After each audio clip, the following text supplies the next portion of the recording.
Sosok Aibon Kogoya, Komandan OPM paling bengis, Mayor KKB tewas saat baku tembak, dibidik sniper TNI. Baku tembak yang menewaskan 18 anggota kelompok kriminal bersenjata, KKB, Organisasi Papua Merdeka, OPM, beberapa waktu lalu rupanya mengungkap fakta lain.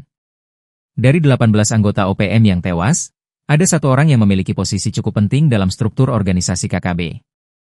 Orang tersebut ialah Komandan OPM dengan pangkat Mayor, yang bernama Daniel Aibon Kogoya.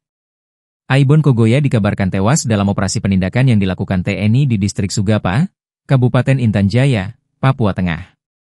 Berdasarkan laporan resmi TNI, ada 18 anggota KKB yang tewas. Para KKB ditembak karena berusaha menghalangi aparat TNI melakukan pelayanan kesehatan ke warga. Aparat juga menyita sejumlah barang bukti berupa senjata organik jenis AK-4, senjata rakitan, busur dan anak panah serta bendera bintang kejora. Lantas, siapa sebenarnya Aibon Kogoya? Aibon Kogoya berasal dari Intan Jaya yang kemudian kerap beroperasi hingga Kabupaten Puncak. Dari struktur organisasi, Aibon Kogoya bukanlah pimpinan utama karena dia merupakan anggota dari KKB pimpinan Louis Kogoya. Meski demikian, kelompok Aibon Kogoya tergolong sadis. Korbannya tidak hanya aparat keamanan tapi justru kebanyakan masyarakat sipil. Dan Satgas Media Korps HB Maletkol Infantri Iwan Dwi Prihartono menjelaskan, peristiwa itu terjadi di distrik Sugapa, Intan Jaya pada Rabu, 14 Mei 2025, pukul 4 WIB.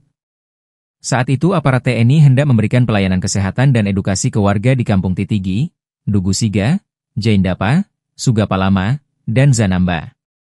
Pasukan gabungan TNI yang di bawah kendali Komando Operasi TNI HBMA kemudian melakukan penindakan terhadap kelompok KKB.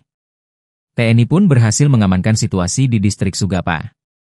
Kapuspen TNI, Maijen Kristome Sianturi mengatakan operasi ini menargetkan kelompok bersenjata yang dipimpin oleh Daniel Aibon Kogoya, Undius Kogoya, dan Joshua Wakar.